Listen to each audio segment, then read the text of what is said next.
last speaker of the conference is Tom Delord, who's from the College of New York. He'll tell us the chart that you're next to the button.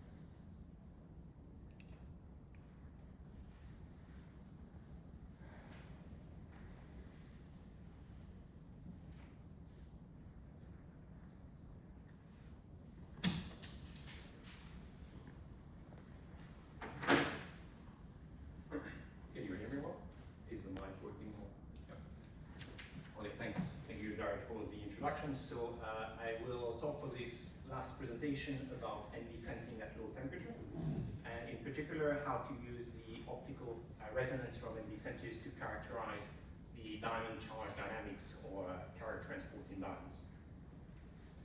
So starting this talk, I want to first acknowledge all the people who contributed to this work.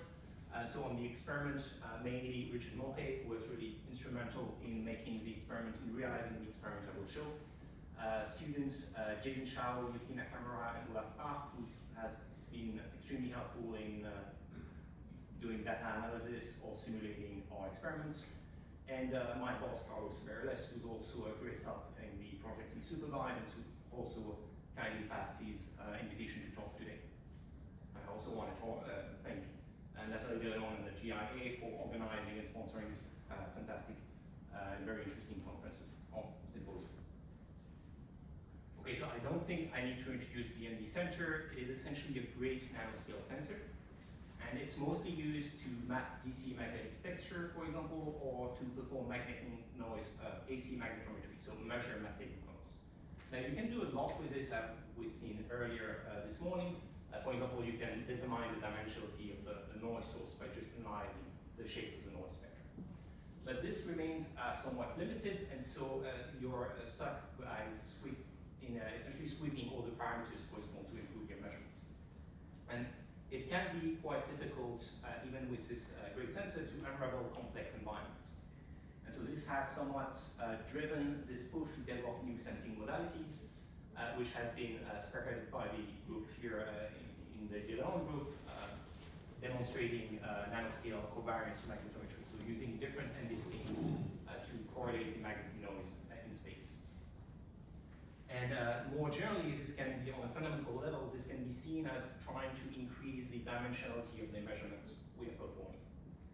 And so in the Merlis group, we follow a slightly different approach, where we try to exploit different physical properties of NV sensors to again increase the dimension of the measurements. And so that would be the optical properties of the optical spectroscopy of the NV sensor to perform electrometry. So I'll first introduce the concept that allows us to perform these measurements. Then I will show how we can, so I'll use all the results from last year as an example. Then I'll show how we can multiplex this measurement using wide field spectroscopy. And then how we can use this platform to study charge carrier transport. So this is essentially non-local charge dynamics. Now, most of NV sensing uses the spin degree of freedom and essentially exploits the optical properties at room temperature. This is here the emission spectrum. At low temperature, this spectrum dramatically changes. You see that the ZPL is orders of magnitude sharper. And you can actually use this to enhance sensing. So we've shown that we can use this to enhance magnetic sensitivities. But what I will talk about is how to use this optical resonance for electrometry. So they are extremely sensitive to electric field via the spark effect. And to give you an idea, a single charge 500 nanometers away from an NV sensor will displace an NV optical resonances by about 1/9 when it is lifetime limited. Now this is not new at all. This is essentially spectral diffusion. So here you see a series of spectra taken, and the line wanders around as the electric environment around the sensor changes. What I want to show you is how we can move from this incoherent spectrum here to this picture, where we've localized the position of 3 NV centers and 2 dark charge traps around our NV centers. So for this, we essentially exploited the properties of the optical resonance of our NV centers to develop a couple of tricks that allow us to realize this new sensing modality. So the first one, I won't get into the detail, but was that because of existing strain gradient in our sample, we are able to individually address different NV centers very close to each other. That is important because it allows us to have multiple sensors sensitive to the same electric environment. Now the second trick is that we can, with our resonant excitation, we can perform non-destructive charge control over our NV centers. So let me explain how this works. The NV center has two charge states, NV0 and NV minus, and it has orbitals lying in the large diamond bandgap, and under green illumination you can, through a two-step, two-photon process, ionize your NV minus into an NV0, generating a free electron. And in the NV0 you can do the same, promote an electron from the valence bands, generate a hole, and end up with the NV minus charge state.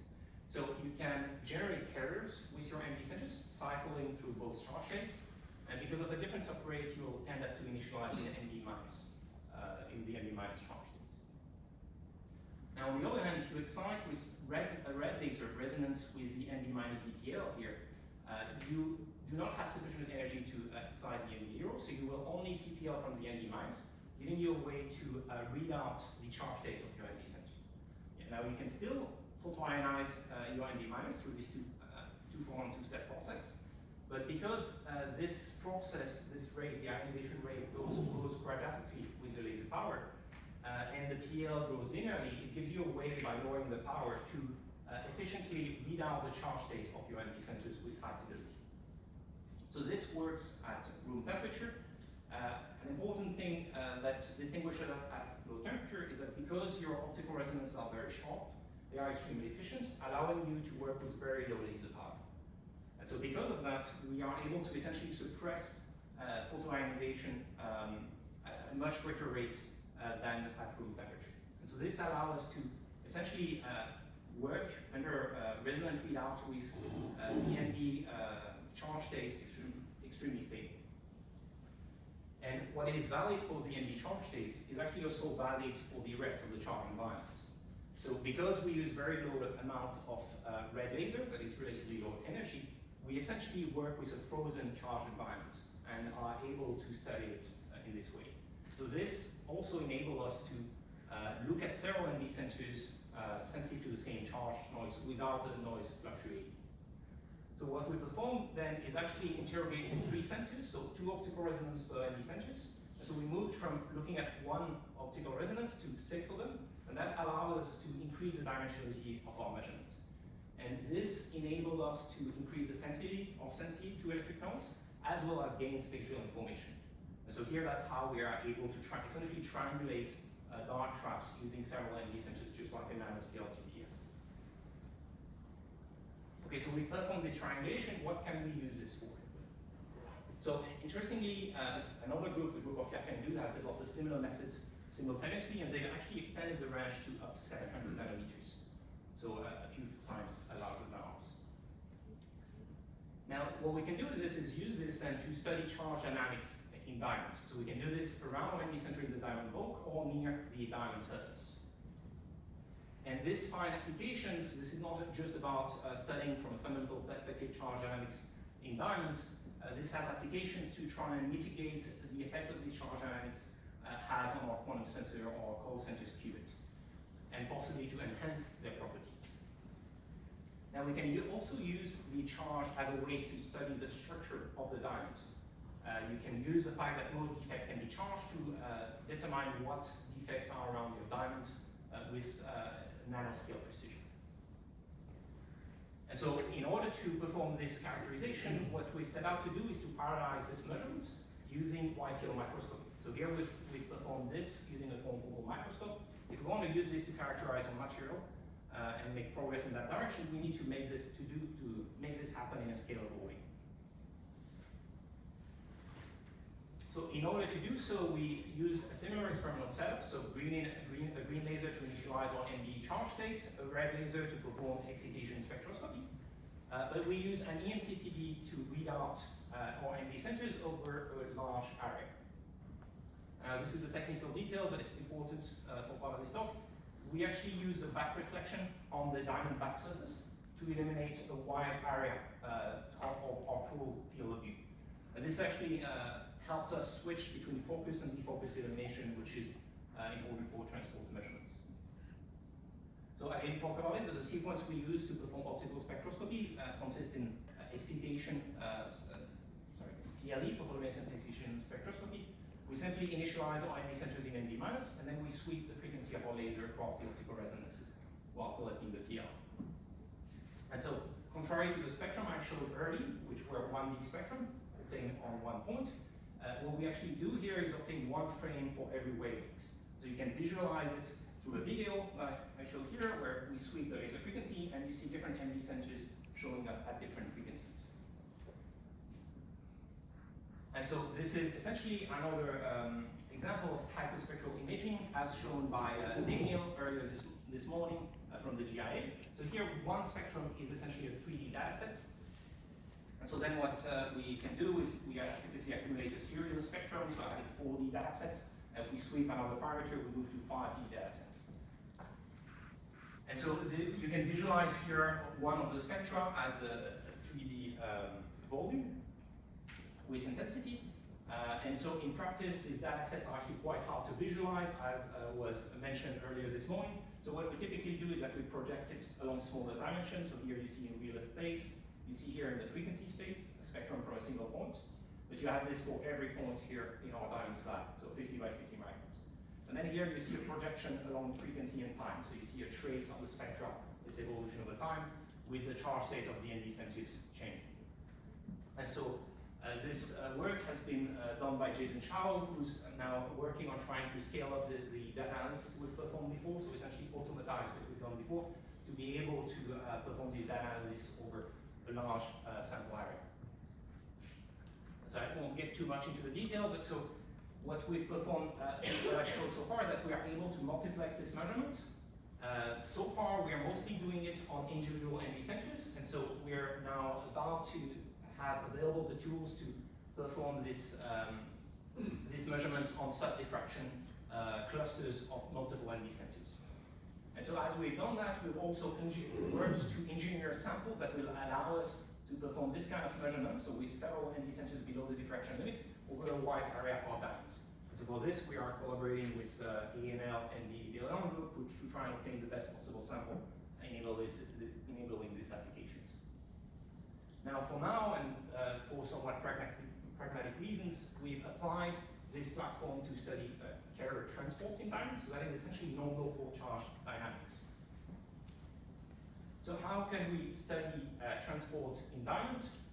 What I've already shown is that under green illumination, we can cycle through both ND's charge states. And when we do so, we eject carriers, so electrons in the conduction bands, and hole in the valence band. What I haven't mentioned is that these carriers will actually diffuse in the diamond sample. And when a carrier approaches an ND minus, if it is of opposite sign, so a hole, it will actually be attracted by the ND minus, greatly enhancing its capture probability. So you can quantify this capture by looking at the capture cross-section, which is essentially the capture rate divided by the hole flux. And so this was already studied at room capture in the Meredith group, looking at transport between two single ND centers, and by former colleagues Arthur Lozoy, who has showed that you can get capture radius up to 40 nanometers at room temperature. So this is a giant capture radius for an ionized impurity. Now, interestingly, because this capture radius depends on the kinetic energy of the hole, it is expected to go at the temperature of the hole goes down. So you could reach at equilibrium temperature capture radius up to 300 nanometers. And so we're interested in this for fundamental reasons, but also because it might open the prospect of using carriage, so of coherently transporting carrier from one pulse agent to another, which may be able to carry quantum information for them. So this is something that is currently done in quantum dots, where they can move a whole spin from one quantum dot to another. Okay, so how do we study this with our system? What we perform is we use the same platform I mentioned. So we use this wide field PLE method to both read out the charge state and the optical resonance of our ND centers. And So this is, in practice, the protocol we use. And in short, what we do is at first we initialize our ND in the ND minus charge state. And then we alternate optical readout to the spectrum and green illumination focused on the specific ND centers. And because during our charge readout, we use very low amounts of red laser, we essentially have a frozen charge dynamics. So we're able to reconstruct how the charge states and charge environments of our array of ND sensors evolves as a function of the number of carrier we inject at the source of our ND center. And so if you look at the source, the carrier source, you will see that it's PL oscillating time at about 1 megahertz. So this, every time we go down, we inject an electron, every time we go up, we inject a hole.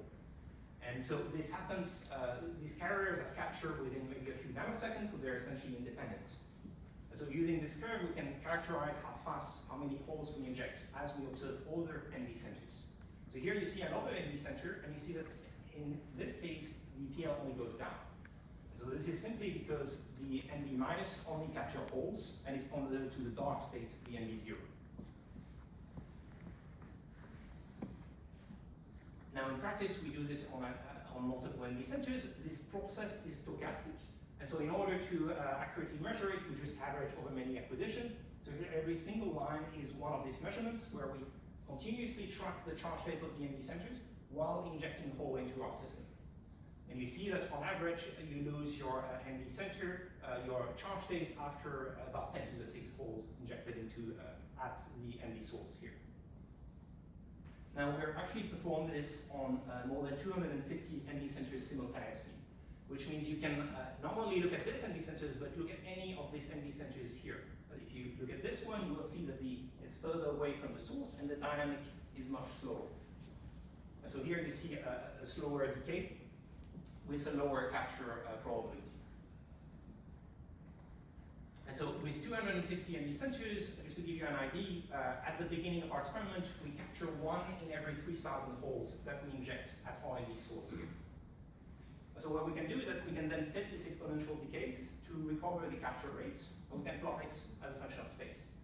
And you see that the capture rate is much larger at the ND source here, the green cross, which is expected since the hole flux will be stronger. So if you plot it as plot the capture rate as a function of distance, you will see that it approximately follows a 1/d square dependence, which is how we expect the hole flux to evolve to diminish as a function of the distance. Now, assuming the dependence of the hole flux, you can then recover the capture rates for each of the ND centers using the formulas I've shown before, and this is what you obtain here as a function of distance. Now, you see several interesting things here. First, the average capture radius we observe is actually quite low, 60 nanometers. It's barely above the one we measured at room temperature. Now, in addition, you see that there seems to be a pretty strong dependence with distance here, which is absolutely not described by the model as I've presented so far.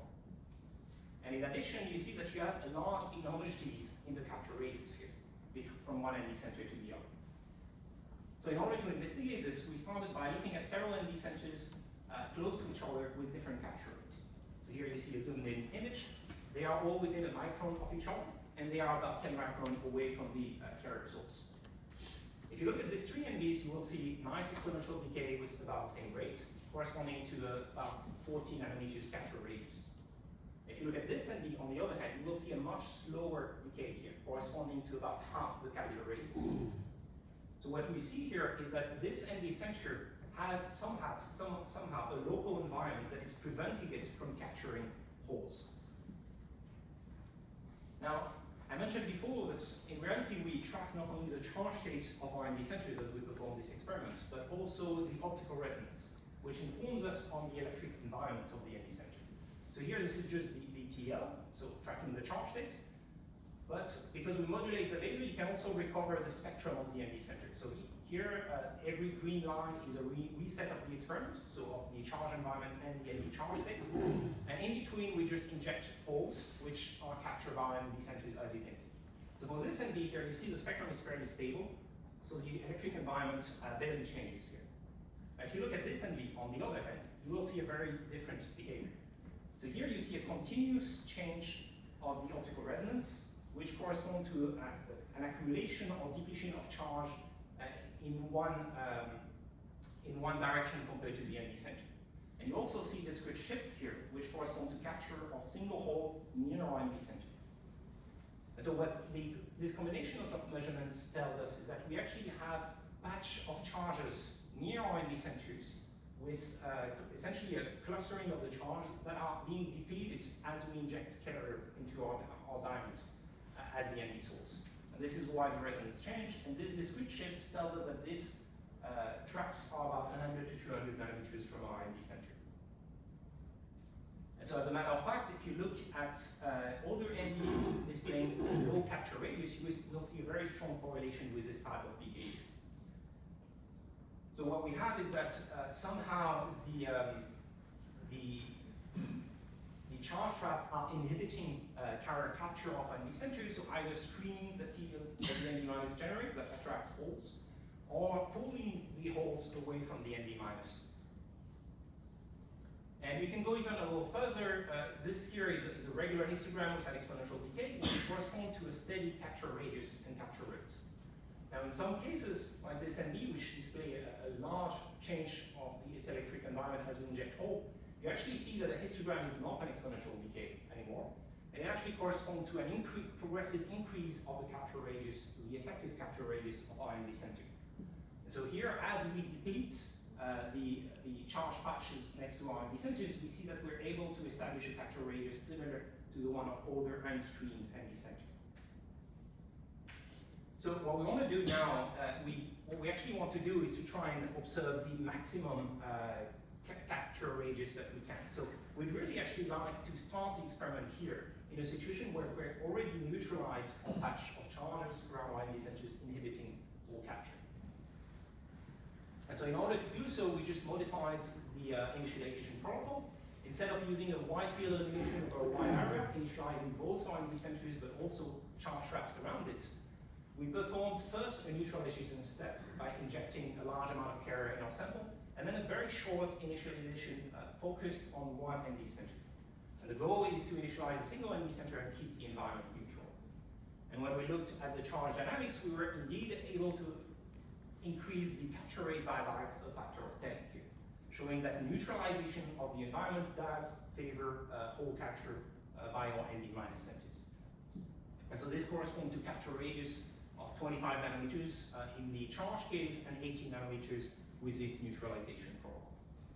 Now, this is still much lower than the theoretical value that we had of 300 nanometers, but this was performed at a relatively short distance from the ND source. And so as you can see, you have this dependency with distance on the capture radius. So this is for the multiplex measurement of the charge environment. And so what we did is perform a second measurement with a much larger distance between our ND source and our ND target. And you see that then we do have this dependence on the distance for both the neutralized and the charge cases. And we now have a value that is close to the theoretical value predicted. Now, what I didn't say when I explained that how we can how we can generate carriers with our ND centers is that the way we generate a hole is through exciting an electron first in an excited orbital, and then exciting the second electron from the valence band to a lower energy orbital. When you do that, you actually bring a lot of extra energy to your system. You generate a hole deep in the valence band at about 1 electron volts. And so that actually corresponds to 1600 Kelvin, and there are, well, actually more than that, it's in 10,000 Kelvin. So there are several ways that this hole, while it diffuses away from your ND center, will cool down. It will essentially emit photons, scatter. And as it turns out, if you simulate this thermalization process through photon scattering by using a combination of theoretical and experimental results, you will find that this scattering, so here you see a color plot showing you the temperature of the carrier as it progresses, as it scatters through the crystal. You will see that the temperature thermalizes over tenths of micrometer of scattering distance. And so this was somewhat surprising to us because the previous experiment was performed at room temperature, and the carrier at room temperature thermalizes much faster, simply because you have more photons in your system, and so the scattering length is much shorter. So somewhat paradoxically, Because we are at cryogenic conditions, we are essentially isolating our photocarrier from the lattice temperature. And so because of that, we are able to keep carriers much hotter for a much longer period of time. And so in reality, when you look at your carrier being captured by your NV centers, this is 100 trajectories superimposed. What you actually see, especially at short distance, is a mix of hot and cold carriers. And a hot carrier will be much less likely to be captured by your NV center. And so this explains here this dependence with the distance. Okay, so in conclusion, what we've shown is that we can multiplex this single charge readout over here 250 NV centers, and in addition read out the electric environment, and we use that to evidence the impact of other ionized impurities around our NV center. And we can also show that we can enhance this capture probability by preparing a neutral environment around NV center by a factor of 10. And so now we're exploring this to reduce spectral diffusion, since neutralization of the environment will naturally reduce spectral diffusion.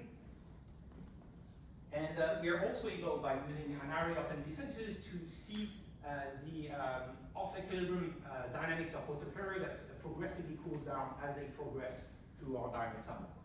So those are all things that you can somewhat see with ensemble measurement, but never quite isolate. And here we're able to do this by performing our measurements with single NV centers, and here multiplex over a large array. This is another iteration of what Peter Maurer presented today, where ensemble measurements will obscure this kind of dynamics. And so in the end, we get capture radius up to 200 micrometers for a nearly thermalized carrier in neutral conditions. And so we're not quite there where we can deterministically transport the carrier from one NV center to another nearby charge impurity, but we're definitely closer, and especially of understanding how this mechanism works. So with that, I'd like to thank you all for your attention.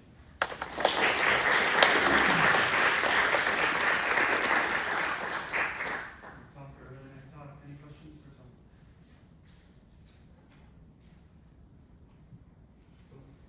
You follow the charge state. Can you follow the spin state? We can follow the spin state.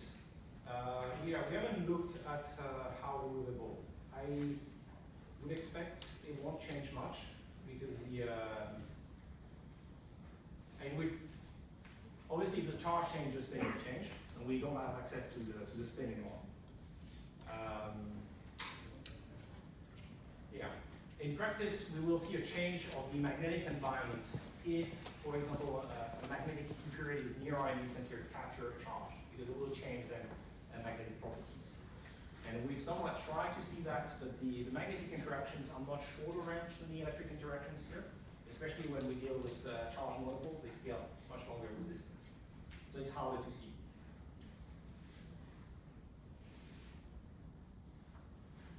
So presumably towards this blind qubit idea, you would want to send out a hole with much less energy than... Yeah, so you definitely need to inject, you need to inject a cold hole, and you can try to do this by using a lower energy laser. And you can try to also enhance the capture by using larger patches of charge, for example, N+, that will tend to funnel carrier towards them. And then you could pass them on to an NV spin through magnetic couple. And if you look at the capture radius of how this evolves, it essentially grows linearly with the number of charges, so you can actually get very large capture radius. And yeah, it's basically going to a regime where you optically pattern regions that will attract the charges that you want. Any last questions? Yeah, let's thank Tom and all our speakers.